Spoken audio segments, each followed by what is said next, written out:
Hey, it's Conrad Thompson. Thanks for checking out the podcast here on YouTube.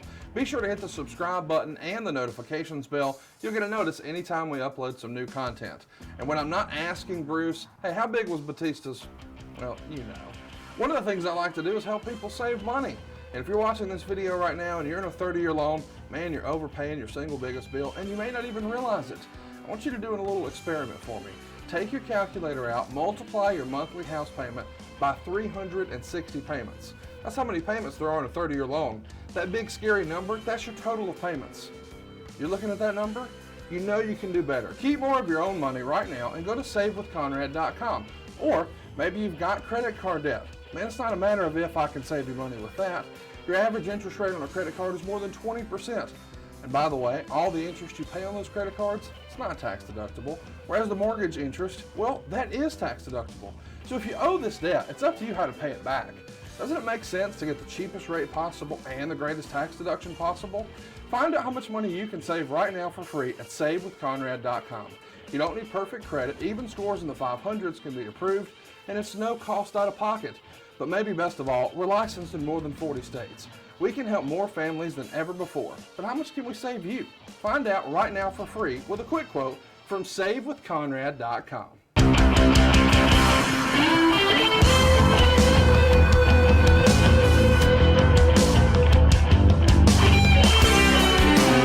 Hey, it's Conrad Thompson, and you're listening to Arn. And of course, we couldn't do it without the Hall of Famer himself, the creator and the founder of the Four Horsemen and the Spine Buster. He is the enforcer. He's double A. He's Arn Anderson. Arn, how are you, man? Well, times are a-changing, aren't they? Yeah. Attitudes are a-changing. Wondering if I need to hold my hands up because I know you're packing heat right now. So No, I may be carrying a little heat, but I don't know. Okay. Who knows? You know, old people, you can only push them so far and they get dangerous. Well, it's been fun watching you on Wednesday night on Dynamite. Of course, if you've been under a rock, scoot over to boxinggimmicks.com. See one of the hottest wrestling shirts around.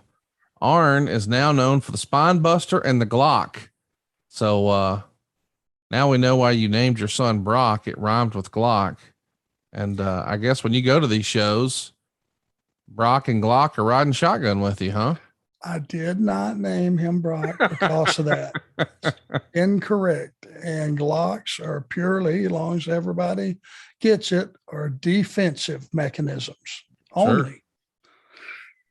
So, but it has, there's been some attitude changes necessary. Mine, for one, to begin with, Cody's for another. And we're starting to get a little different feel when we talk and strategize, and we'll see. It's going to be very, very interesting the next month. No doubt. It's going to be an interesting month. Check it out every Wednesday night on TNT. But today we're going back to March of 1986. Man, I love talking about the good old days with you. And of course, every weekend we not only got the TBS show, but a whole bunch of syndicated shows. Let's jump right into it. We got some words here from Dusty and Baby Doll, where they talk about when the Horsemen attacked Dusty. Let's take a listen. Dusty Rhodes, it's really good to see you here. I know another vicious attack at the hands of Ric Flair. Well, Tony Schiavone, and any endeavor that you go out on in this world of wrestling, as Tully Blanchard and James J. Dillon so firmly put it, there is a certain risk involved. But Ric Flair, you should have really got it done this time. I mean, whatever you were planning, whatever you were doing, I'm standing here. I'm a little sore. I'm standing right here looking at you. I'll show you again the vicious attack of the world's heavyweight champion, Nature Boy Ric Flair, right here at the end of the match. Tony Schiavone, you were there. Look here, looking so fine. Arn Anderson has been defeated in a steel cage by Dusty Rhodes, the American Dream. Doll baby there, and watch right here as the world's heavyweight champion, if you call him, comes in on another attack. Right here in the corner of your screen, you'll see Mr. Tully Blanchard, Mr. Arn Anderson, as they call themselves the Three Horsemen. You see him locking the cage there. Klondike Bill, a great cage put up on. Get busted in the head. Get it all locked out. And right here, the attempt again, if I will, to use a phrase from this country, an assassination attempt. Right here, takes the boot off. I haven't rolled the boot that is protect my ankle because the National Wrestling Alliance say I can't wear it no more. Ric Flair right here, top rope, second rope, once again takes home himself to take the American dream and break that ankle. Well, brother, you didn't get it done. That was the final straw right there.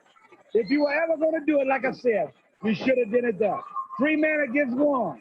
Bullies of the world, take heed right here. Any time that 3 jumps on 1, you expect the man not to get up with the American dream. Right there, American team, Megan PA comes in and a host of others. The vicious attack was planned by Nature Boy Ric Flair. You know, he's wearing $35,000 belt. He's driving around in limousines, and he say, I'm the Nature Boy. Let me tell you something, Nature Boy. The next time you see me, I will be wearing the white boot. I will be wearing the white boot. And National Wrestling Alliance. You understand what I'm saying? Bob Geigel, now vengeance is mine. You understand what I'm saying? Every night at 4 o'clock in the morning, I get up, no matter where I'm at, and I go stand on the bank of that dangerous river, looking into a bold new land, knowing that it's risky business. And now it's risky business for you. We'll be back right after this. I know it was a serious promo and we're going to get to it, but boy, when he called Klondike Bill a great cage putter upper, that got all over me, dude. We both popped. I wasn't sure what I heard. I was going to ask you, what did he call him? Cage That's what it was. Putter upper. How about that? And you know what? Nobody looked at Dusty and went, that's terrible grammar. My God. He got away with it, didn't he?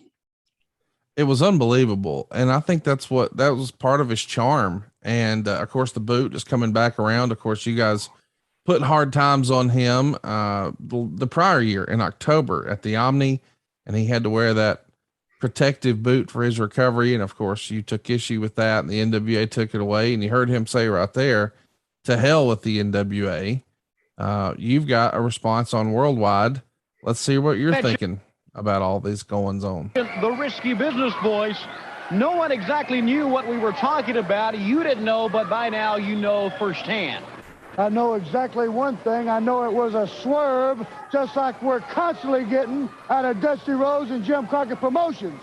Now, who in the world would have thought the Risky Business Boys would have been Ronnie Garvin and Dusty Rhodes? Did you? No, I didn't know. I figured we had 2 suitable opponents like we always have. I didn't know they'd thrown a couple of ringers in there, Tony Schiavone. Well, they certainly. We're going to take a look right now at a portion of a match. The Risky Business Boys. Like, as you see right here, Dusty Rhodes is beat. Once again, Ronnie Garvin is using a closed fist, which you yourself have admitted that is illegal. Illegal. You understand what I'm saying? A closed fist is just like taking a ball peen hammer in the air. Ronnie Garvin was not the legal man. It's a truth. He's elected on the face of it couldn't happen again in a million years. Because that's the 1, 2, 3, but as you just saw, he was the illegal man. Right on. He was the illegal man, but what about the case of 3 men jumping on 1 in a cage once again? Dusty Rhodes, I'm going to finalize this for you. You come out here and you say, for the NWA, Bob Geigel. No, Dusty Rhodes, it's you, because I'm telling you, you got 3 of the 4 horsemen coming for you. You're going to know how Custer felt. Arn Anderson, let's go to the ring. Well, ladies and gentlemen, I can't believe this is real, but we not only got a handicapper, but we got the best ever. So I got to ask, how are you so good at handicapping these games? I mean, 4-0, that's quite a streak already. Well, let's talk about every pick I've given this year in the NFL as an example. 23-8. Every pick I've given this year. 4 weeks in the bag, 23-8.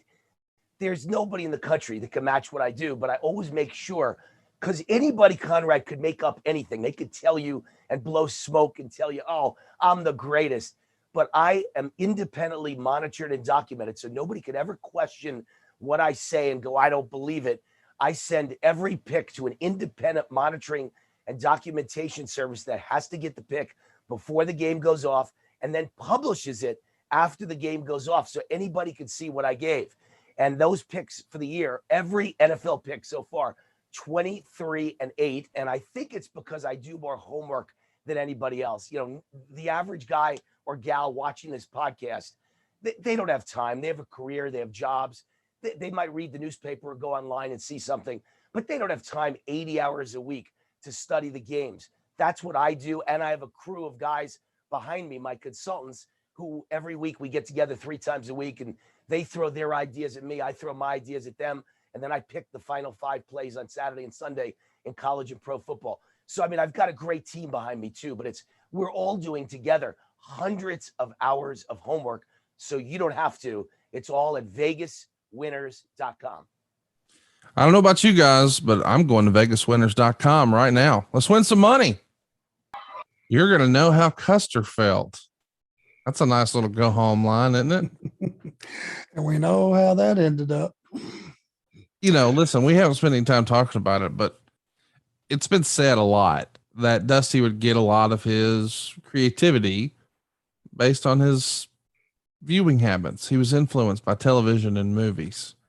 And Risky Business, of course, I think a few years prior to this was a big Tom Cruise movie. Is that the origin of the name, do you think? The Tom Cruise movie?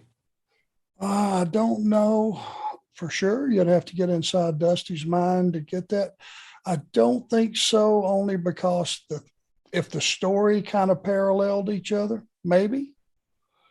Don't know, but you never know. We all take things from TV and shows that we like and characters we like. Who's not a Clint Eastwood fan or Charles Bronson or any of those guys? John Wayne, the real badasses in the movies, you know, we all were sat there, you know, just starstruck by them. So maybe it was. I know it was a very, very hot movie. It was an entertaining movie. And, you know, Dusty may have fancied himself as a little older Tom Cruise. Who knows? I just love seeing the old promos and you taking issue. And what I always like is you can make it believable. You'll sometimes bring it down to reality, and you've got the heel telling the truth. And I think that's great. You know, I mean, clearly you're the bad guy, but I enjoy when you're like, well, he's got a point. The idea that the heel believes what he's saying. He's not just saying it for the sake of being a bad guy, but when you drill down on Tony, you know, saying that, you know, Dusty is wearing this boot and saying he's going to wear this boot, which is not sanctioned and against the rules. And oh, by the way, you can see that's not even the legal man in the ring, et cetera, et cetera. I think that's great stuff, man. Well, it's always extenuating circumstances, and there's a heel's truth, and then there's the real truth. Right. And we believe if you're truly a good heel, you believe both of them. You just only support your version of the truth. We should mention this is a weekend, of course. So that means there's also the 605 show. So you had a promo on TBS on March 1st, 1986. Let's take a listen. I'll have to admit, Arn Anderson, you said that you would defend this world television title on TV each and every week. By golly, a man of your word, and you signed with Ron Garvin. What do I have to do to prove myself, Tony Giovanni? I haven't signed nothing with Ronnie Garvin.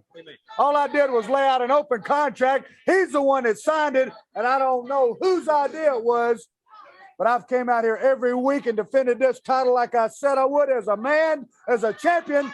And now you're going to make me get on national television out here with Ronnie Garvin. He's not a top contender. What he is the Charles Manson of the wrestling world. I look in Ronnie Garvin's eyes, and I don't see anybody there. You understand what I'm saying? I don't want to get in the ring with that idiot, especially not on national television where my credibility's on the line. I don't know who's making me do this, but the fact is, it's already been signed, and I do have to do it. So I guess I'll have to make the best out of it. Is that correct? So this is one of the top contenders for Ric Flair. Top contender in a lot of things. Top contender to go to prison. Top contender to murder somebody. Top contender to be a pervert. Anything. Okay, Ronnie Garvin, I'm stuck with it. I'm stuck with it. You got 10 minutes to come get this, but just remember, your credibility is on the line, and you're not going to knock me out. That one-punch fluke that you happened to pull on my cousin was just a fluke. That's all it was. You're a one-time lucky bomb. It'll never happen again. So I'm going to get on here on national television, and I'm going to do just like I said I would. I'm going to beat Ronnie Garvin right in the middle of the ring. Lesson 1 starts today, Tony. All right, you are the champion, the world television champion. Let's go to the ring. A one-time lucky bum.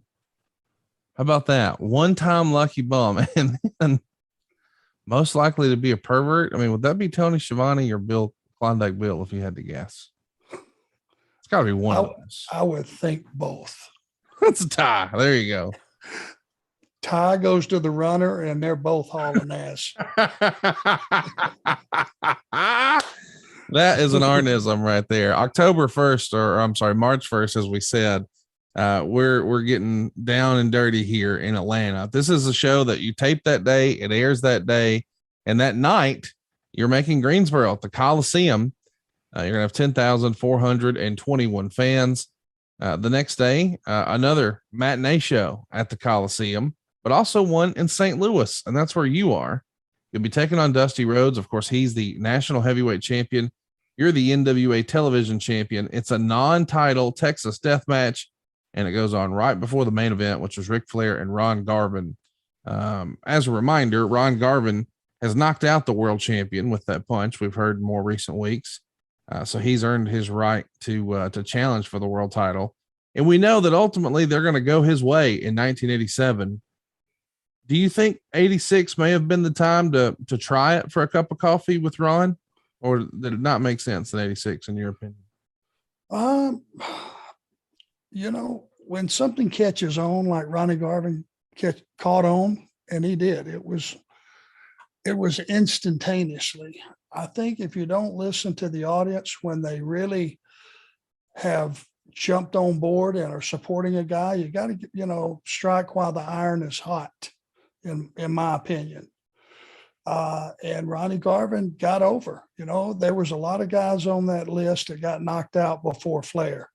But when you knock the world champion out and you just leave the ring and you leave him there unconscious, it's about as strong a statement as you can make. And I think it warrants a title shot.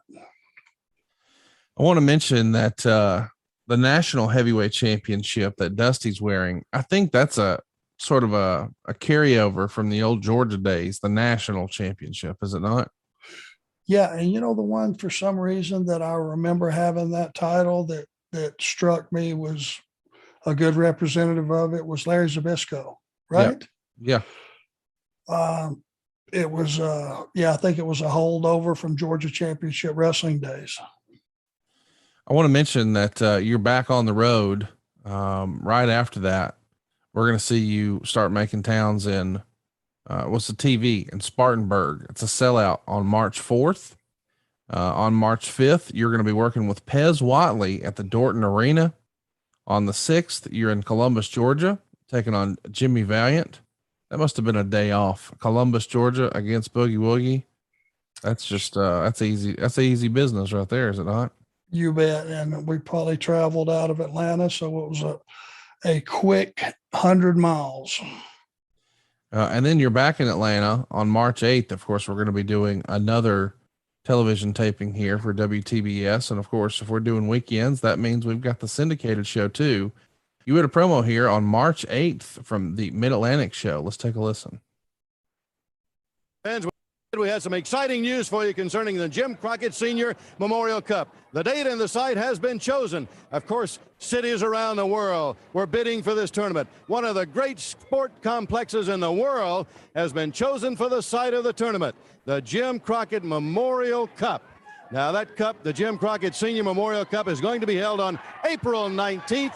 The Superdome in New Orleans is the site for the Jim Crockett Sr. Memorial Cup Tag Team Tournament. 75,000 seats, the home of the Sugar Bowl, and of course the Super Bowl just recently held in New Orleans. Well, the biggest sports event of the year, the Jim Crockett Sr. Memorial Cup, is going to be held on April 19th, the Superdome in New Orleans. Arn Anderson, that's exciting news. And Bob Cottle, why don't you tell them who will surely be the #1 seed in that tournament? Myself, the world television champion, Double A himself, and Ric Flair, the world heavyweight champion. Do you actually think now, Bob Cottle, do you actually speculate that there's any team could even come close to taking us? Not a chance. I'm standing here today glorified within myself for the simple fact that Dusty Rhodes, you've sent that painted lady out here time after time to threaten me. You didn't have the guts to come out here and do it yourself, saying, you're next. All I hear in the arenas, you're next. Signs, you're next. Dusty, Dusty, you're next. Well, Dusty, what happened the first time you crawled in a cage with an Anderson? You hobbled around on one bad wheel. What happened the second time you crawled in a cage with an Anderson? The same effect. The only reservation I have is we didn't quite get the job done because all your stooges came running down the aisle and saved you. Well, Dusty Rhodes, it hadn't stopped here. I've told you the 3 Horsemen can get it done almost as good as the 4 Horsemen, and before it's done, you're going to be out of the picture completely. You want this? Earn it. All right, fans. What'd you make of that promo right there, dude? Glorified within myself. I mean, that's a hell of a line right there. You might need to dust that off on a Wednesday. That's pretty stout, ain't it? Yeah, I don't think I've ever even heard those words touched before. Shoo, was that actually proper? Was that a sentence, full sentence? I guess it was. It is now. Glorified within myself. It sounds pretty self-righteous. I got to put Bob Cottle over. Boy, that was a great lead-in, wasn't it? It was tremendous. And we haven't even talked about it, but the Crockett Cup has become a thing that people still talk about to this day. We know that maybe in execution or financially, maybe it wasn't the biggest show y'all ever did, but the promotion around it, and it was different, and you tried something new, and it wasn't just for a belt. It was for a cup, and it was honoring the past. That's a cool deal, man. That checks a lot of boxes as a wrestling fan. Yeah, and it also gave us a break from just hammering title matches. The prize was huge. The prestige was huge. And, the interesting pairings of guys that got together as partners made it even more interesting. Also interesting is you taking on Pat Tanaka on Worldwide that week. And then afterwards, you're going to do a promo with Ric Flair. We're going to take a listen here in just a moment. I've always been curious. What do you think ever happened to that old Crockett Cup? When was the last time you remember even hearing about that thing or seeing it? I think the word was for years and years, it was at Jocks and Jill's or something like that in the CNN Center. I don't know. Yeah. It's one of those great mysteries where nobody knows where it wound up, but if you don't know where it is, and if you've actually looked, which I'm sure you have, sure, then it is hid somewhere and not available for viewing. Somebody would have got word to you, I think. Well, Ric Flair was always available for viewing. He's here with David Crockett on Worldwide. Let's take a listen. Ladies and gentlemen, the world heavyweight champion, Ric Flair, is asked to come out here again and to talk to you fans. You must have something very important to ask for time again. Let's correct this right off the bat. Number one, I've taken time out of my schedule to come out here again, not because I've asked to come out, but because you and your brother know the importance of featuring the greatest athlete in all of professional sports on your program. Now, my great cousin, the world television champion, just demonstrated to you, as he has so many times in the past, why he is the world television champion by defeating not a punk kid, but a great wrestler in Pat Tanaka. Tully Blanchard came out here, and you made a real feeble attempt, David, if I use that word loosely, to degrade him. We all know beyond a shadow of a doubt that Tully Blanchard is a world-class athlete. And with the guidance of the great, the legendary James Day Dillon, there's no doubt on my mind, no doubt in anybody's mind, that it's only a matter of time until Dusty Rhodes is without the National Heavyweight Championship. Go ahead, David. What? They said 4 weeks. They take it away from him in 4 weeks. They couldn't do it. That's it. They just couldn't do what they Well, said. David, let me say something to you. I broke into this great sport in 1974, and I told the whole world that I'd be the world champion by 1980. I missed it by a year. But right now, I don't care if you're in New York City, if you're in Baltimore, New Orleans, San Antonio, Charlotte, North Carolina, Richmond, Virginia, you ask anybody who the greatest wrestler alive today is, and they're going to tell you it's Ric Flair, the world's heavyweight wrestling champion. Now you see all these teeny boppers out here. Just a minute. Here comes the world television champion. You know, it's easier for us to stand out here, David, and laugh at all the rest, you see, because we are holding, put it up there, Double A. We're holding what they call world championship trophies. We're not the New England Patriots. We're not second best. We're not Dusty Rhodes. We're not second best. We're the world champions, whether you like it or not. You got people in this world, David Crockett, that want things. You know what I'm saying?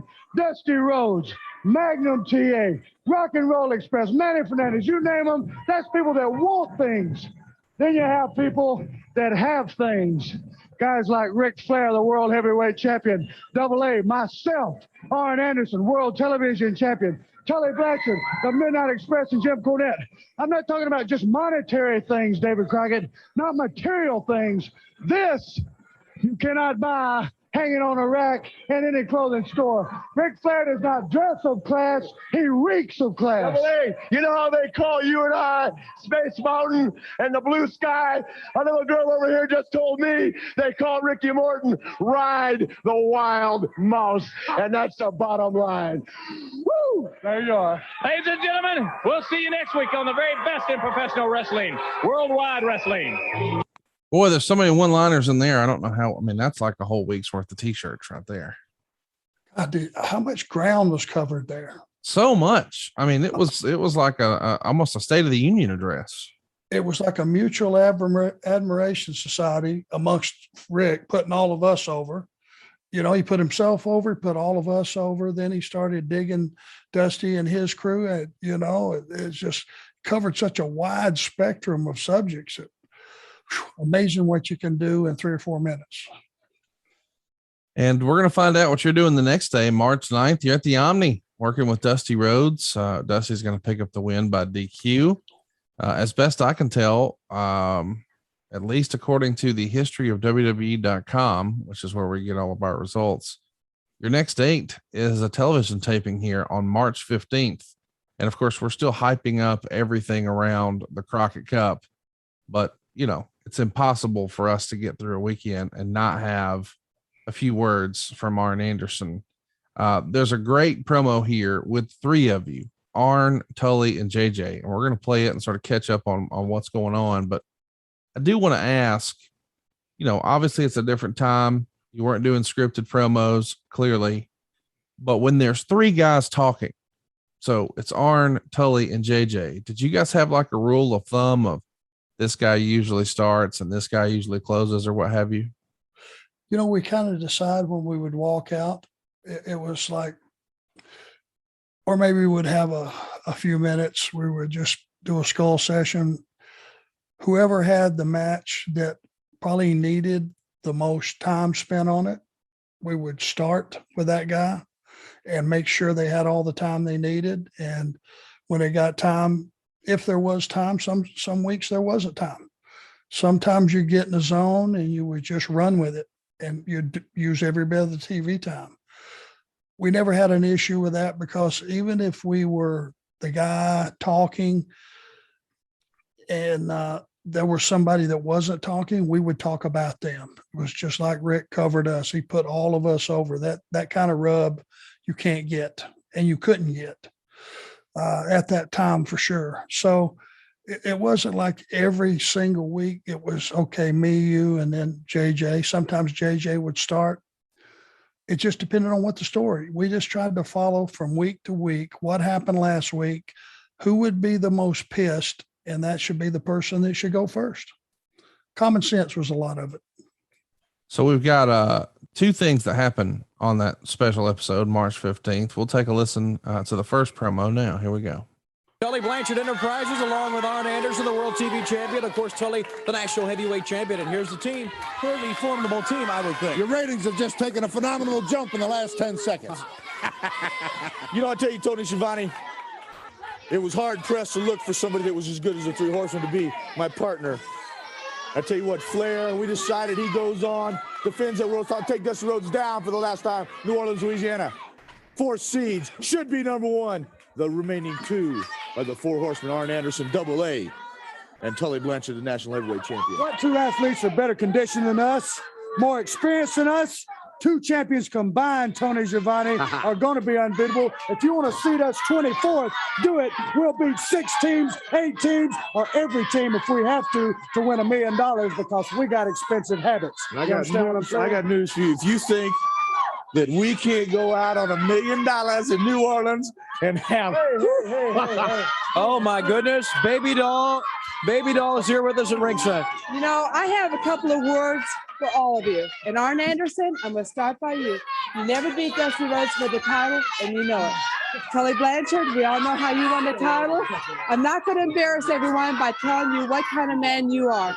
And J.J. Dillon, on my worst day, darling, I could knock you into tomorrow. And since you're talking about ratings, about how many people watch us, I am challenging you right now. What is she has challenged J.J. Dillon right. You're challenging me.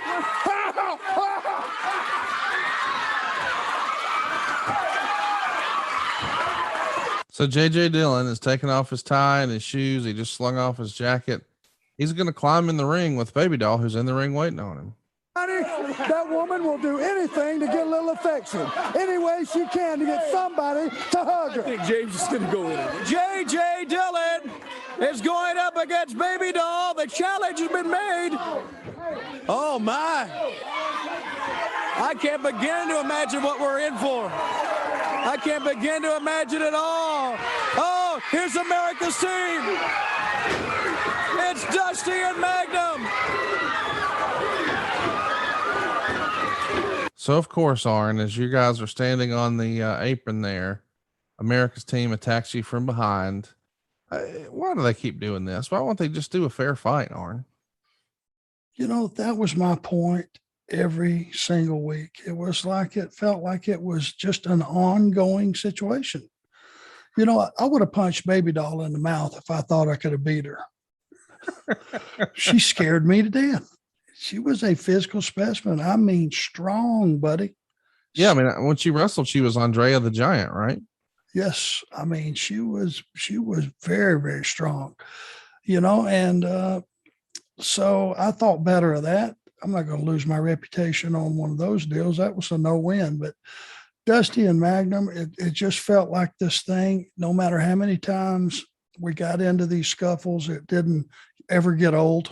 It just kept the fire burning. And it was episodic TV. And I think the one thing that we always did collectively is we left them wanting more, not less. No doubt about it. I mean, Magnum holds your leg down. Dusty jumps off the top rope on it. They drag you out of the ring.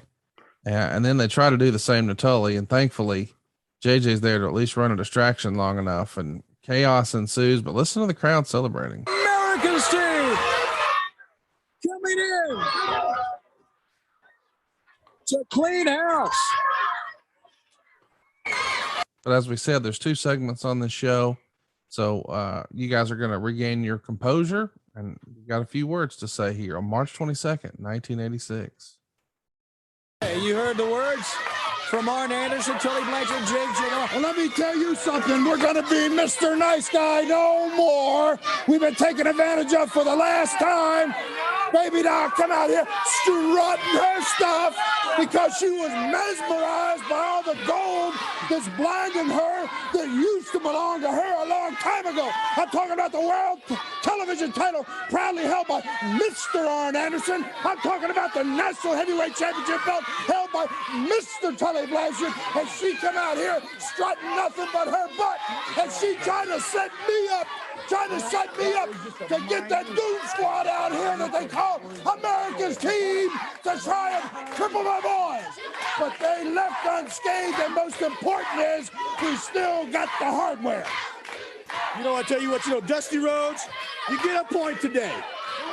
You did something I didn't think could be done, but you got one step up. That's like a double jump in checkers because you lost us on a cool moment, and you snuck up behind like the dogs you are. You and Magnum TA can't get in the ring and face us man-to-man because right here is too tough for you. He took that from you, and I took this from you last week on national television, Dusty Rhodes. And everybody knows, Magnum, you didn't win the U.S. Heavyweight Championship. So it just goes to show y'all are all second-class citizens. So you come out here and you think and devise this big plan up and sneak up to take down 2 of the 4 horsemen. It worked. Well, it worked, and you jumped off, but no broken leg. The man is right here. He's standing there 2 legs. He might have a bruise, but he's getting back in the ring next week. And I am too, but the proof is in the pudding, Arn. We got these, and you got nothing. Cowboy boot on the leg. How's that leg feeling anyway? We were up there horse laughing at what was a hilarious situation that Baby Doll wanted to get her hands on JJ for her own personal reason. While we were having a laugh, they jumped us from behind. You heard about Johnny Bench? Yeah, that is frustration on their part. Because, as we said, we've got what you want. You want things, we have things. We have the income that goes with being these champions. We have the prestige that goes with being these champions. And the bottom line is, Dusty Rhodes, you're at the bottom of the heap now. You got to prove yourself. We don't even have to fool with you. You're not even a contender.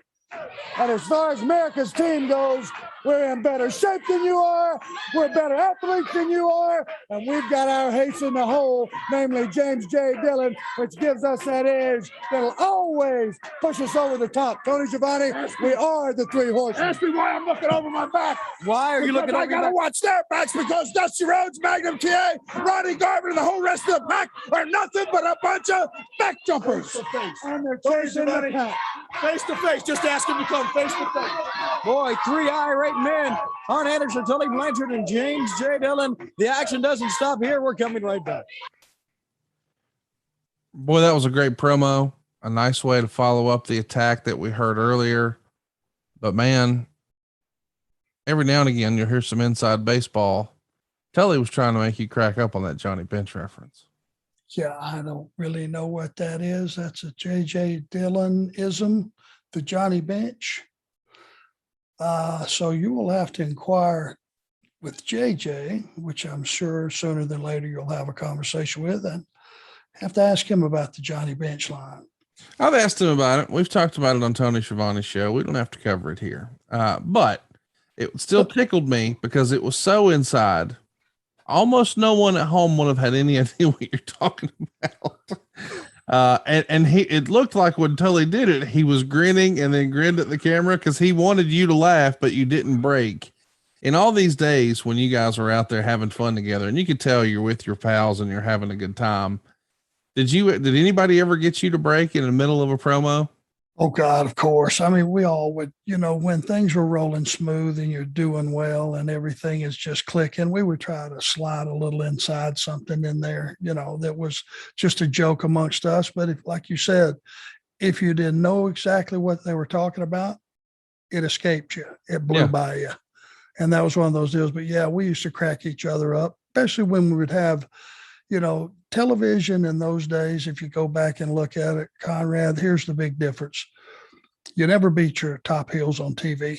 Right. TV was a vehicle to talk them in the building, to wrestle them in the building, to be a diabolical sumbitch, on television. So the only place you could see guys like us get their ass handed to them was in a live arena show. And that's what drove arena business. Was we had the lion's share of television. And sometimes when you could go out and just really, like my grandfather used to say, just go waller somebody on TV, dominate them. That terminology being from the South, and then go talk about it afterwards. It doesn't get any better than that. And there was many times we would just shoot an inside zinger at each other. I got to ask about the whole baby doll situation. You know, we've seen it in wrestling forever. You got sort of a good guy manager and a bad guy manager, and then they're eventually going to have a match.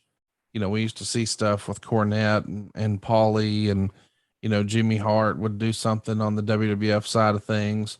But now it's man versus female, but it's a little different because Baby Doll was a big lady. I mean, I don't mean that in a negative way, but I'm saying she's an athlete and formidable.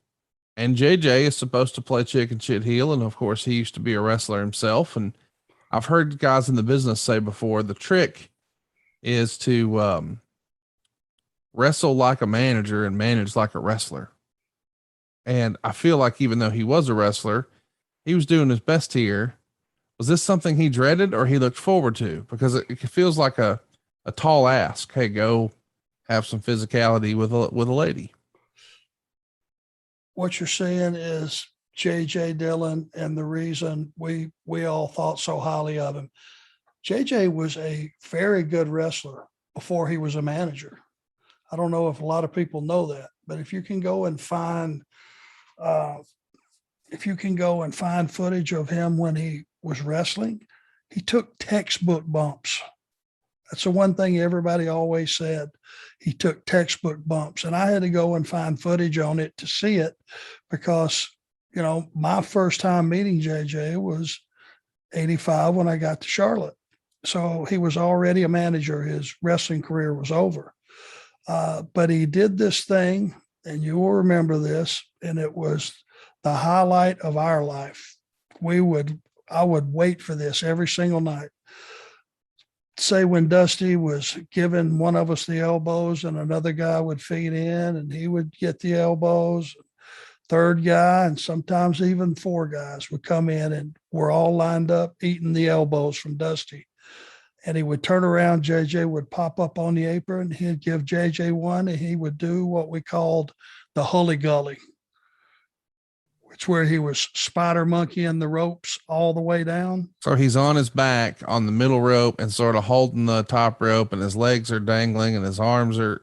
It was an interesting move that I don't think I saw anybody do besides JJ. It was the Hully Gully, and we all tried to do it. Nobody could duplicate it. That was James' spot, and it blew the roof off the place. It was a bigger pop than him elbowing four guys in a row. So he was more than qualified to walk into this match with Baby Doll as the underdog. Even though he's a man and she's a woman. A couple times I saw we were going through like I can't remember which airport. It might have been Atlanta airport, a big one, but we would land somewhere, and it was when Tully and Baby Doll were together, and we'd be hung over, man, and we'd be battling that walk down the concourse. And all of a sudden you'd look over and Tully was getting carried by Baby Doll piggyback down the concourse and not laboring with it. It was one of the funniest things you ever saw, but she was power walking down there with Tully on her back. So that'll give you an idea of just what an athlete she was. Unbelievable. Let's take a listen to a promo from that same weekend on Worldwide. It's Arn Anderson, and this feels like a localized promo here. Let's take a listen. All right, ladies and gentlemen, with me now, the world's television champion, Arn Anderson. See what I have to go through on a nightly basis? All I hear is Dusty, Dusty, and you're next, and all this garbage. I'm sick and tired of hearing it. Every arena across this country, that's all I hear. The bottom line is I'm the world television champion. Ric Flair is still the world heavyweight champion. And David Crockett, should we talk about the newest of the three of the four horsemen's victory over Dusty Rhodes? You want to discuss that? I guess we have to. I know you're going to talk about it. Yeah, I'm going to talk about it because I'm ecstatic. Tully Blanchard is now the national heavyweight champion. Is that correct? That is correct. Which would mean three of the four horsemen have now monopolized every major wrestling title on the scene. Is that correct? That is correct.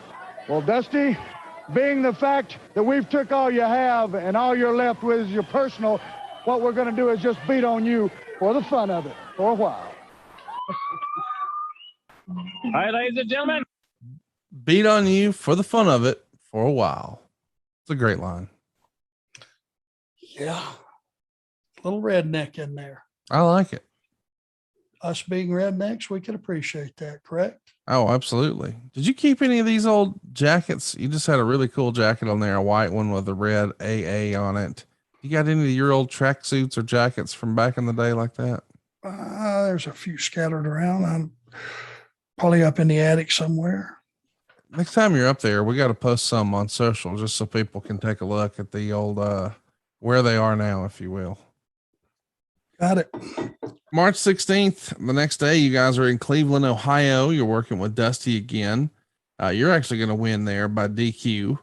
But what's interesting about this trip to Cleveland is this is a new record. It's a sellout, 10,000 fans. It feels like in 1986, you guys are really starting to hit your stride at Jim Crockett Promotions. Fans are digging it. You've been on TV at this point for nearly a year.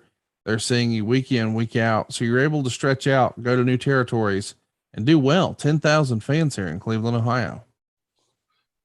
That was the old Georgia Championship Wrestling territory, you know, and Ole at one time when he had Tommy, you know, Tommy Rich and Buzz and Mass Superstar and Orndorff and all those guys. And, you know, when he was touring up through there, those towns had not been run for a long time.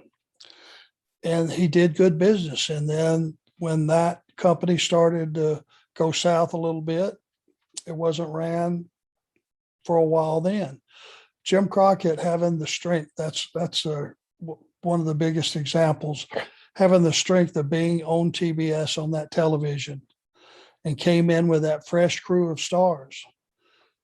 You know, all those towns, Michigan, Ohio, West Virginia, were great wrestling towns. They just needed to have something there they wanted to see. Obviously, Cleveland wanted to see that card. I'm wanting to ask you about another talent that pops up here in 1986. Your old pal Tejo Khan. Now bear with me, but Tony Schiavone has denied this day in, day out this entire year. But I know that you'll tell us the truth because we know even as a heel, you always tell the truth. So I just need you to look into the camera right now and in a loud and clear voice, just admit to the world what we already know. Tejo Khan is Tony Khan's uncle.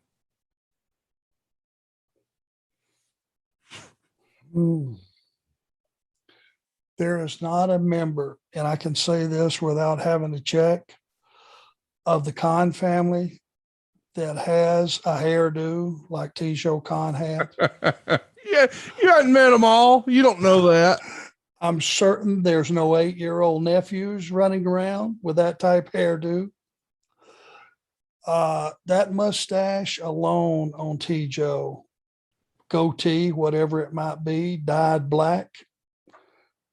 Nobody in the Khan family has one of those. I think what you and Tony are suffering from is maybe you guys have been dropped on your head at times that we haven't seen. So Tony's denying it. Tony says it's not true, but I know it's true. And you do too. You're in denial. I'm telling you, it is not something you could keep quiet. Well, you know, that old Ford GT that Moxley had on Dynamite a while back, that multi-million-dollar supercar. Well, the original personalized plate was Tejo or Tejo, however you pronounce it. I mean, I know that for a fact. It was a tribute to Mr. Shad Khan's brother, Tejo. I mean, everybody knows this. Google it. Spell it. Well, it's on Wikipedia, but I believe it's Teijo. But it's on Wikipedia that they're related. So it's got to be true. If it's online, it's true, Arn. You know that. Well, I'm gonna have to talk to Tony Khan about this, and I'm gonna have to get validation. You and Tony is not good enough for me. Well, no, Tony's on your side. Tony denies it, but yeah, tell TK that I said, hey, Tejo's his uncle. He knows it's his uncle. I mean, they used to do Thanksgiving together. Duh. Anyway, you're on the 20th. You're in Macon, Georgia. When you're making these towns in Georgia, whether it's Albany or Columbus or Macon, do any of your old running buds from back in the day come to the show to check you out? No, not really. I ran into, there was a couple of times, I'm not sure if it was during this period. Tony Zane, who broke in with me, was in Charlotte for a minute. He was on the crew there, and which was kind of cool. So we got to spend a little bit of time. It wasn't very long, but that's about it. It's a funny thing. We when you're in the real world and you have a real life and a job, or you're going to school, or you have a family, or you don't, you're working two jobs. It's like we're all creatures of habit. I would call different guys and go, hey, I'm just down the road in Macon or something, or not so much Macon. Maybe it was, I was in Chattanooga, which from Rome was only about 60 miles. Won't you guys come up, be my guest at the show? And this was some of the buddies I grew up with, and they would go, yeah, well, I really would like to, man. But it was that same answer. The punchline was, got to go to work in the morning. Yeah. You've heard that, I'm sure. Yeah, being a generous man as you are, you've probably offered guys right there locally to, hey, you want to do some dinner or have some cocktails or something? God, I'd love to. And they would, but I got to go to work in the morning. And that kind of controls our lives. And it's the way of the world. It is indeed. And thankfully, the world includes Arn Anderson promos. This one from March 22nd, 1986 on the Mid-Atlantic program. Let's take a listen. Fans with us at ringside right now. Here's the world's television champion, Arn Anderson. Arn, I think all of the fans will agree one thing about it. You've been a man of your word. You've been a fighting champion. Exactly, Bob Cottle. I've defended this world television title against all top challengers all over this country, and as you see, I still stand here a champion. What I want to say right now goes to you, Dusty Rhodes. However, I'm going to take a little of my time to congratulate a good friend of mine, and as you saw, Bob Cottle, Tully Blanchard did defeat you, Dusty Rhodes, right in the middle of the ring. Now then, if you think you're paranoid, you're not paranoid, Dusty. It's just the fact that everybody's out to get you. 3 of the 4 horsemen still remaining. You're on the hit list. I go to all these arenas, Bob, all I hear is Dusty, Dusty, Dusty, thousands of people. And then I hear, you're next, you're next. Well, Dusty Rhodes, you've made unsuccessful attempts all over this country to break my leg, but as you see, this 30-inch thigh doesn't break that easy. I'm not made that way, and I'm going to keep coming back because, Dusty Rhodes, when 3 of the 4 horsemen are after you, you're on borrowed time, Daddy, and rest assured, by putting that boot back on, putting that ball-peen hammer back on your foot has only fueled the fire, because eventually, Dusty Rhodes, you're going to be through, and I want to be responsible just like Ric Flair and Tully Blanchard is. We're coming to get you, Rhodes. You're next. World's television champion, Arn. When you would do promos like this in Mid-Atlantic, I know you're doing it. You can hear the crowd in the background. I assume there's just the backdrop, the cameraman. Of course, you got a couple of lights set up. There's Bob Cottle holding the microphone for you. What was the rest of the production like? Is there a floor director? Is there a director in the truck? Are you getting any sort of instructions whatsoever about the production aspect of this? If I remember correctly, all it was the announce team at the podium, 1 camera shoot. And I don't even think there was a floor director. Believe it or not, I think Jackie Crockett would count you down. And Jackie Crockett was running camera too, right? And he was shooting you. Yeah, he was running that fixed camera. It was a fixed camera shoot. And if there was going to be a fight breakout or something in that area, they would cheat another camera out there, like a roving camera, to help capture the action. But it was, it really was not as sophisticated, certainly as things are now. It was so 1 camera shoot. And I think that raw quality of hearing those background individual voices, from the audience members, that was part of the thing that made it cool to me, because I'm not watching what you're watching as we're doing this show. I'm listening along, and I can kind of picture what's happening just from the noise, and the reactions. And that's a good thing. I want to mention, of course, it's the weekend, so we know we get a TBS show. And once again, it's the three horsemen, as we call it, Arn, Tully, and JJ. And in case you're wondering, a lot of these shows, Rick was not on the show because he's out defending the World Heavyweight Championship for the NWA. So as he's making his way through the territories, we got the rest of the crew here together. Let's take a listen to March 22nd, 1986.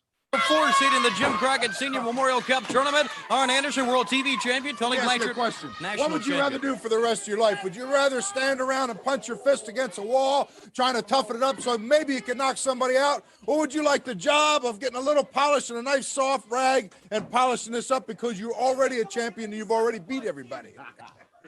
You know, Tony Schiavone, I like the way you said number 4 seeds, although everybody knows that the world television champion, Arn Anderson, and the national heavyweight champion, Tully Blanchard, should be the number 1 seed. But that's fine. We'll take 4, just as long as we walk out number 1 at the end of the tournament in New Orleans. But you know, the thing that I like most right now, Dusty Rhodes doesn't come out here on TV because he doesn't have nothing to talk about. He likes to talk about things in the past like that's going to mean something. Former world's television champion, former national heavyweight champion, and Dusty Rhodes, you are one of the great ones, yes. Former world heavyweight champion 2 years ago. But Dusty Rhodes, you can't rest on your laurels. You're fighting a battle now and you want to go get Wahoo McDaniels, bring his big strap back. Well, that's fine. You bring the strap, you bring the bull rope, because this man right here and myself don't take step backwards for nobody. You know, Tony Schiavone, Dusty Rhodes is the number 1 contender in the world for every major title, but he's not a champion of anything. So bring one. We'll see you next week on World Championship Wrestling. I love that where you point out correctly the Dusty Rhodes is the number 1 contender for everything, but he's the champion of nothing. And you know what I liked now that I didn't like then is them cutting me off. It was cool. It really was. It felt live and real. Yep, it did. This guy's going to go off on a tangent. Some guy in the truck that had the power to do it goes, oh God, he's going to go off on a tangent. Let's cut this shit off. Click. Well, and I'm glad they did because you had to make your evening show. You're going to scoot up to Philadelphia. More than 10,000 fans are there to see you and Dusty in a non-title match in a steel cage Texas Deathmatch. The next day, we're back down to Greenville. It's for TV taping. And believe it or not here, it's going to be recorded for Japanese television. Wahoo McDaniel and you are going to go to a double count out. Did you consider that a pretty cool honor, to have a match on TV with Wahoo McDaniel, but Japan? I mean, at that point, had you even been to Japan in your career yet? Had not.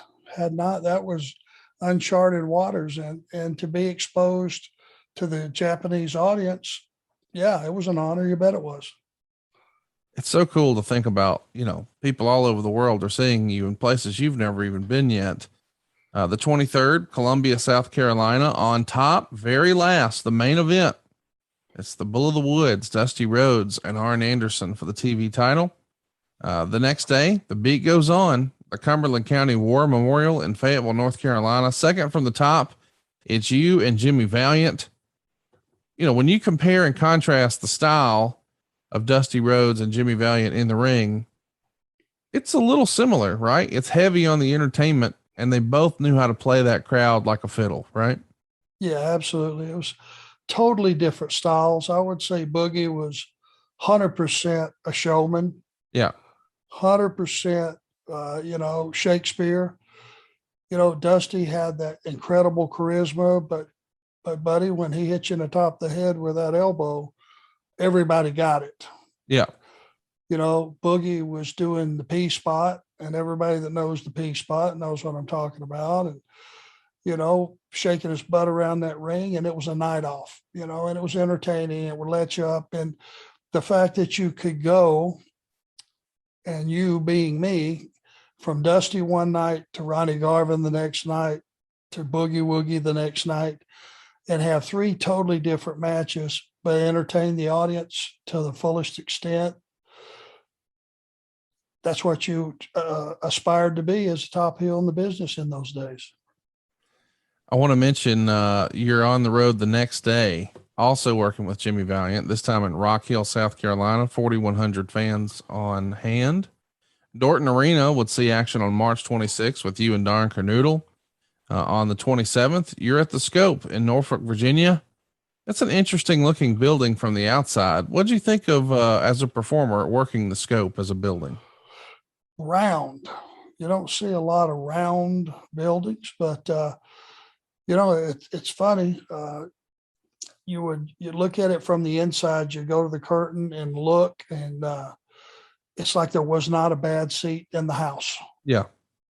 And you can't tell that from looking on the outside, but it was a great building for wrestling. And, the way it was constructed, a lot of metal in the building. There was a lot of noise reverberating off the walls. It was a loud building too. And the fact that we had a huge amount of servicemen, that's a huge Navy base in Norfolk.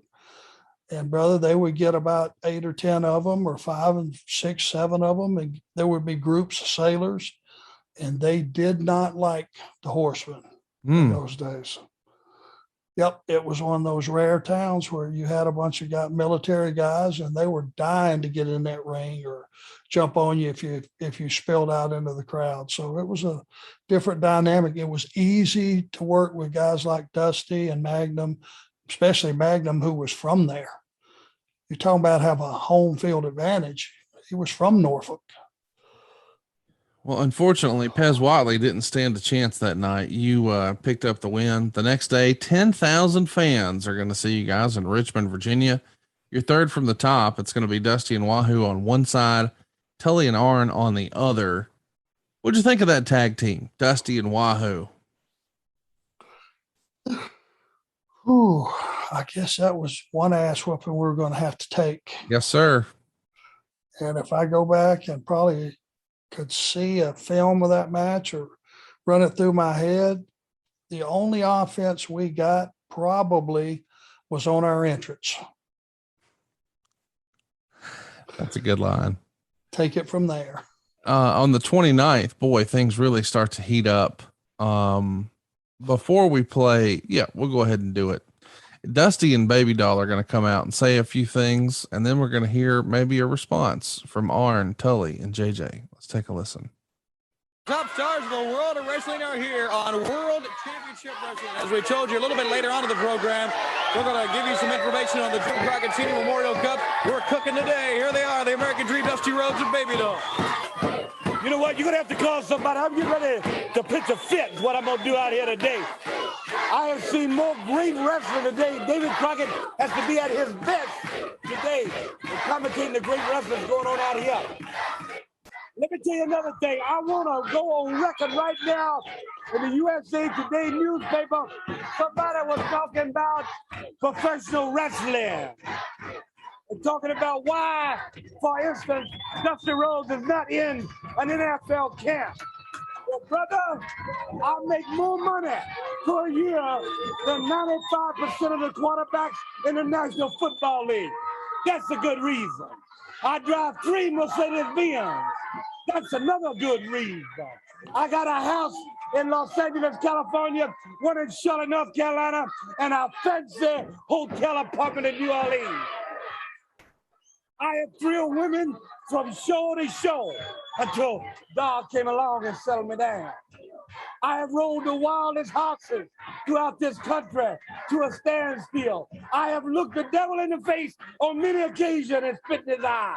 I have bit the head off of rattlesnakes, and you telling me that Tully Blanchard, Arn Anderson, and Ric Flair are going to stand on the same ground that Dusty Rhodes, the American Dream is, break my leg or whatever and get away with it? It ain't going to happen. Steal my belts, it ain't going to happen. You can have my silver-studded saddle, boy, but you can't have my soul today. You understand what I'm saying? You can tell a Texan, but you can't tell him much. So this thing I got in my hand right here, you see this? Right here, Wahoo McDaniel got an Indian strap.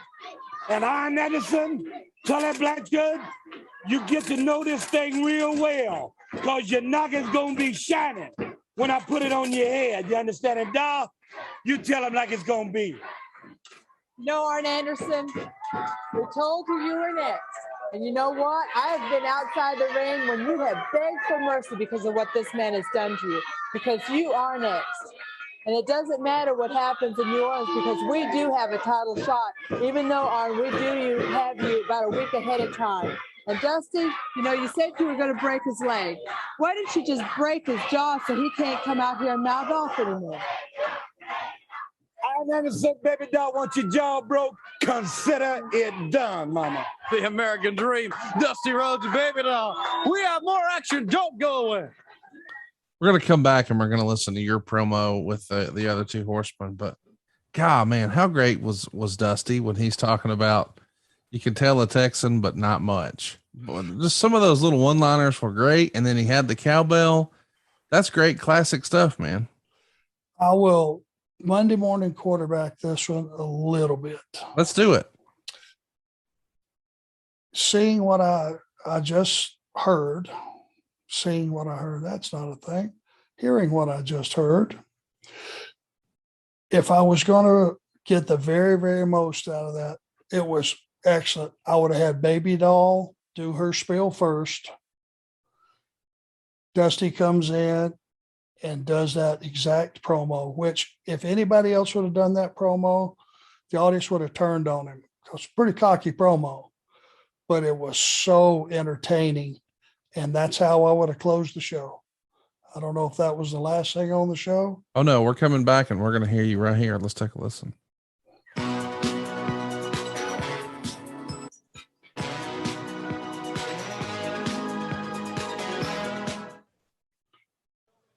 Now this update on April 19th in the Superdome in New Orleans. As you know, the one-day tag team tournament for the Jim Crockett Senior Memorial Cup. 24 of the greatest tag teams in the world will be there. Also, as you know, Ric Flair defends the NWA World Heavyweight title on that night against the American Dream, Dusty Rhodes. Well, this news comes from Bill Watts and all of our friends at the Universal Wrestling Federation. That night, North American Heavyweight title match, no disqualification, as the champion Hacksaw Jim Duggan defends against Dick Slater. That event will be also during the night session, as well that World Heavyweight title match. And the night session starts at 7:30, of course. Afternoon session at 2:30 with all the greatest wrestlers in the world. And that's all part of the Jim Crockett Senior Memorial Cup Tag Team Tournament. Here's a team seated number 4 and certainly one of the favorites to win the $1 million purse. You know, Tony Schiavone, I was listening to Dusty Rhodes. No man alive can talk better about himself than Dusty Rhodes. My hat comes off to you because you are, my friend, the baddest of the bad. You bite rattlesnakes, hands off, and all those things. But you know, Dusty Rhodes, I'm the man that put you down 1, 2, 3. So what does that make me? That makes me better than the baddest. So Dusty Rhodes, you think about that. Every night you go to sleep, and every morning, every time you look at your kids, you think about that because I'm better than you, and I'm better than you will ever think about being. Let me tell you something. I've had to sit back here today and listen to a lot of things being said. Because Watley's got something to say that I want to listen to.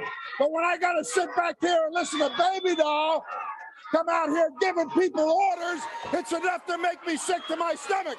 Now, she's not at home with her Cabbage doll collection and Sam Houston and Jimmy Valiant and some of Dusty's cronies sitting around her saying, Sammy, put this dress on this Cabbage Patch doll and do this to that one and change that diaper. Hey, this is not a tackling dummy at practice. We're into the real thing. We're into what's happening. And when you talk about the world television champion, Baby Doll, and you tell the American Dream you want him to bust his jaw, this man is going to feed back to you, Mr. American Dream, everything you want to give him and a whole lot more. Tony Schiavone, no woman alive threatens me. Where I come from, the women either make dinner or make babies. You understand, Baby Doll? So don't come out here, Dusty Rhodes. Take your skirt off, put your pants back on. If that's your situation, you run it.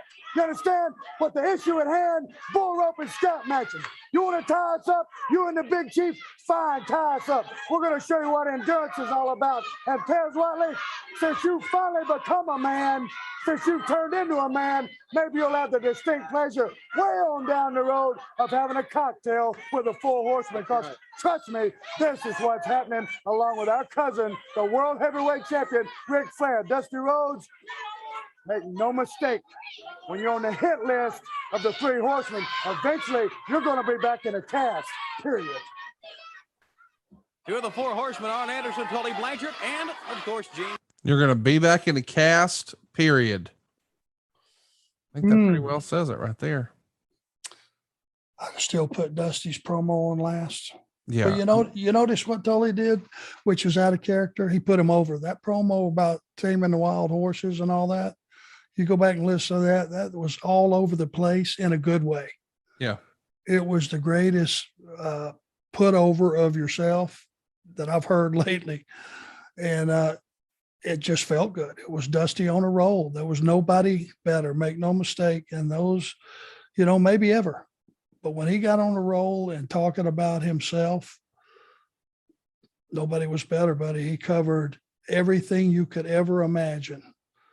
And coming from him, that's why they adored him. It was just pure entertainment. And by the way, it's all going somewhere. That night, you're going to hit up the Greensboro Coliseum. 12,339 fans are going to see Dusty Rhodes with Baby Doll team with Wahoo McDaniel to take on the national heavyweight champion Tully Blanchard and the television champion Arn Anderson in a no DQ, no time limit, leather strap, Texas bull rope match. McDaniel's going to pin Anderson in 6 minutes and 36 seconds following a standing elbow from Rhodes. And then after the match, JJ interfered, which allowed McDaniel to be double teamed until Rhodes cleared the ring with the bull rope. And, man, you're doing big stuff the next night. Very similar fashion at the Omni. Not nearly as many fans though. 5,300.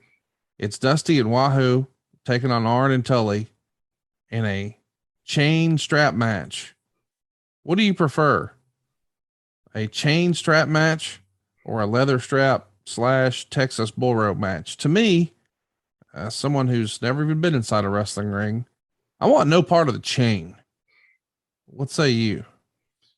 I'll tell you what, me, there needs to be a third option. And how about the night off? Yeah, I would like that. Because no good can come from being in either one of those matches. Totally agree. You can slip up and have that chain, whip wrong or have its own mind and bend wrong or whatever. I mean, all it takes is to get hit in the top of the head with that thing and you are laced wide open. That strap of Wahoo's, man, he would hit you across the chest or hit you across the back and make you bleed. That was their specialty. Like Dusty was a bull rope, Wahoo was the Indian strap match. And pretty much 99.9% of the time, if you crawled in the ring with them in their match, you were going to take the brunt of it. And the audience knew that as well. So it was payday for the audience. And just about 100% of the time, I prefer to have a wrestling match. Well, and we prefer to have another episode next week, and I think we will. We're going to be back talking all things April 1986. By the way, if you want to hear these shows early and ad-free, come join us over at adfreeshows.com. We've got a special piece of bonus content every single month just for you because you listen here to the Arn Show, but you'll also enjoy interactive Zooms and bonus content from everyone else that we do shows with. But you never know who's going to do these Zooms. We've had Jonathan Coachman on and Thunder Rosa and man, everybody in between. The best way to advertise on the show, well, that's easy. It's advertisewithconrad.com if you want us to talk about your product or service. And we also want to recommend that you check out arnshirts.com. That's ARN shirts.com. You can pick up all of the new hot shirts, Arn. You become a big merch seller all of a sudden. You think we're ever going to see you bring a Smith & Wesson out on one of these old episodes of Jim Crockett Promotions television? Absolutely not. Absolutely not. But I tell you this, there is a new attitude coming from a place long ago. Those that remember, you can hear some stuff like on these promos. That was everyday occurrence of towing the line, on promos back then. But there wasn't such an emphasis on, oh, you can't say that. Oh my God, you've crossed the line. But the old Arn Anderson's back, if only for a brief time. Attitudes are going to change around me, and it's my way or the highway, and the t-shirts reflect it. Check it out, arnshirts.com. And of course, don't forget, you can see our YouTube channel. It's perhaps the best way to find everything that we're doing in small clips where you can share with a friend. It's over on our YouTube channel. You can find all of that at arnshowonyoutube.com. That's arnshowonyoutube.com. Until next week, he is at the Arn Show. I am at Hey, it's Conrad, and we are out of time. We'll see you back right here on Arn. Hey, it's Conrad Thompson. Thanks for checking out the podcast here on YouTube. Be sure to hit the subscribe button and the notifications bell so you get a notice anytime we upload some new content. And go save yourself some money right now. If you're in a 30-year loan or you have credit card debt, it's not a matter of if I can save you money. It's a matter of how much. Find out right now for free at SaveWithConrad.com.